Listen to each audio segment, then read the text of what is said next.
Hey guys, welcome you all to our channel study to the point. दोस्तों, आज हम discuss करेंगे habeas corpus के ऊपर। हैबियस कॉर्पस एक महत्वपूर्ण रिट है दोस्तों, और जो कि रिसेंटली न्यूज़ में क्यों रही है इसके बारे में इन डेप्थ हम डिस्कस करेंगे। और जो अभी हमने सुना था, केस चला था अर्नब स्वामी पे, गोस्वामी पे, उनसे रिलेटेड ये क्यों वापस से न्यूज़ में आई है और ज़्यादातर हैबियस कॉर्पस का क्यों यूज़ किया जाता है। साथ ही साथ दोस्तों हम इसमें समझेंगे कि हाई कोर्ट और सुप्रीम कोर्ट की रिट्स में इशू करने पे क्या अंतर रहता है, क्या डिफरेंसेस आते हैं, और रिट इतनी महत्वपूर्ण क्यों होती हैं, ये बेसिक स्ट्रक्चर कॉन्स्टिट्यूशन के क्यों माना जाता है रिट्स और फंडामेंटल राइट्स और अदर थिंग्स को। तो आइए इसके बारे में डिटेल में जानते हैं कि हुआ क्या है। दोस्तों, recently a division bench of Bombay high court heard a habeas corpus plea of a senior journalist Arnab Goswami, who was arrested in connection with abatement to suicide case by Raigarh police. तो recently क्या हुआ था दोस्तों, हम जानते हैं अर्नब गोस्वामी जी बड़े एक प्रचलित जर्नलिस्ट हैं। इन पे आरोप ये लगाया गया है बॉम्बे पुलिस द्वारा कि इन्होंने एक अबेटमेंट ऑफ सुसाइड, मतलब एक सुसाइड के लिए बढ़ाने के लिए, मतलब उकसाने के लिए कुछ ऐसे इनने कनेक्शंस इनके पाए गए हैं, और साथ ही साथ इनके कुछ कार्य ऐसे पाए गए हैं जो कि रायगढ़ पुलिस ने इस पर दर्ज किया है केस। तो अर्नब गोस्वामी के वकील के द्वारा हेबियस कॉर्पस प्ली को भाई बॉम्बे हाईकोर्ट के सामने रखा गया है, और बॉम्बे हाईकोर्ट ने इस रिट का इस्तेमाल किया है। तो आइए इसके बारे में डिटेल में जानते हैं हुआ क्या है, मैटर था क्या, और मेनली हमारा फोकस होगा हेबियस कॉर्पस के ऊपर। दोस्तों, ये आपका हेबियस कॉर्पस वो हर चीज़ कवर करेगा जो आपके एग्जामिनेशन में पूछा जाता है, और साथ ही साथ ये हमारे पॉलिटी का एक सेक्शन भी हो जाएगा। दोस्तों, ये मैं हूं, आप मेरे बारे में गो थ्रू हो सकते हैं। अगर आपको इस लेक्चर की पीडीएफ डाउनलोड करनी है तो आप हमारे चैनल से डाउनलोड कर सकते हैं टेलीग्राम के, और फेसबुक और इंस्टाग्राम की आईडीज पे हमें फॉलो कर सकते हैं अगर आपको डेली करंट अफेयर्स से जुड़े रहना है। दोस्तों, तो रिट के बारे में जाने तो जैसा कि हम सभी जानते हैं कि आर्टिकल 32, जो कि एक मिनी कॉन्स्टिट्यूशन भी कहलाता है, the supreme court has a power under Article 32 and the High Court has a power under Article 226 that can issue a writs of। और दोस्तों, रिट्स 5 प्रकार की होती हैं। ये होती है habeas corpus, mandamus, prohibition, certiorari, and quo warranto. The Parliament under Article 32 can empower any other court to issue these writs, and the writs are borrowed from the English law where they known as prerogative writs।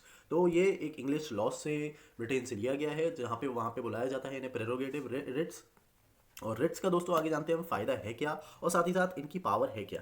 तो latent term में अगर हम Ritz को समझें तो it means that to have the body of. अगर दोस्तों, अगर आपको वन लाइन में समझाऊं तो रिट्स क्या होता है, जब भी किसी भी बंदे का या किसी भी पर्सन का अनलॉफुल डिटेंशन होता है बाय पुलिस या कोई भी ऐसा प्राइवेट या गवर्नमेंट अथॉरिटी, तो उस डिटेंशन को जांच पड़ताल कराने के लिए कोर्ट द्वारा इस रिट का इस्तेमाल किया जाता है, जिससे अगर वो अनलॉफुली डिटेन्ड होगा तो उसको फ्री करा जा सके। एक ये हमारा फंडामेंटल राइट है, राइट टू सेट फ्री। तो ये इसके तहत ये रिट को यूज किया जाता है। एनी सेकेंड है दोस्तों, it is a order issued by the court to a person who is detained another person to produce the body of the latter of, जिससे उसके ऊपर कार्रवाई चल पाए।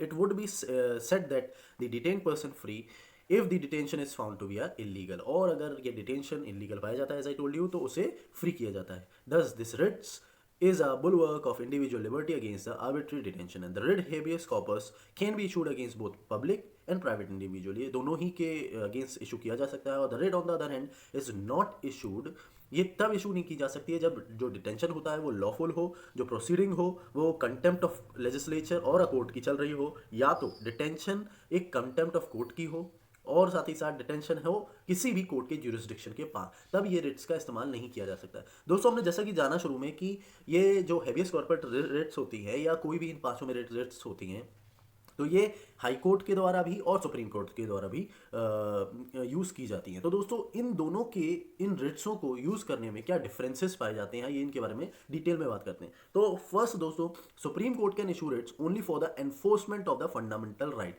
Where as high court can issue writ not only for the enforcement of a fundamental right but also for any other purpose.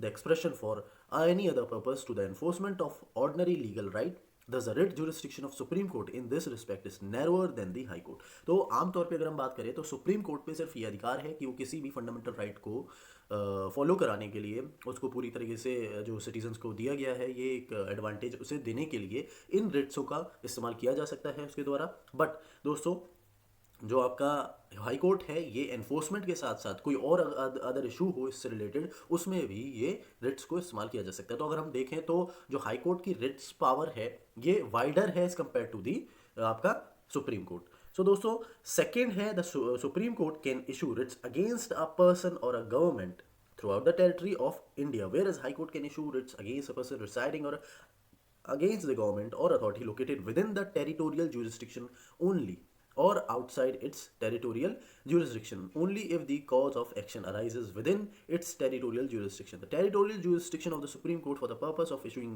writs is wider than the High Court.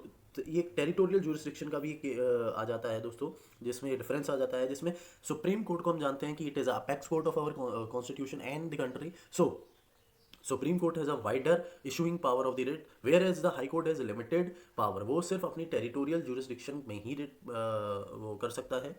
और साथ ही साथ दोस्तों अगर कोई भी केस ऐसा हुआ हो जो उसकी इनसाइड द टेरिटरी हुआ हो बट वो बाहर हो गया हो तो उसमें भी उस सिचुएशन में भी ये रिट का इस्तेमाल किया जा सकता है. साथ ही साथ दोस्तों territorial jurisdiction of the supreme court for the purpose of issuing writ is wider than the high court as I told you.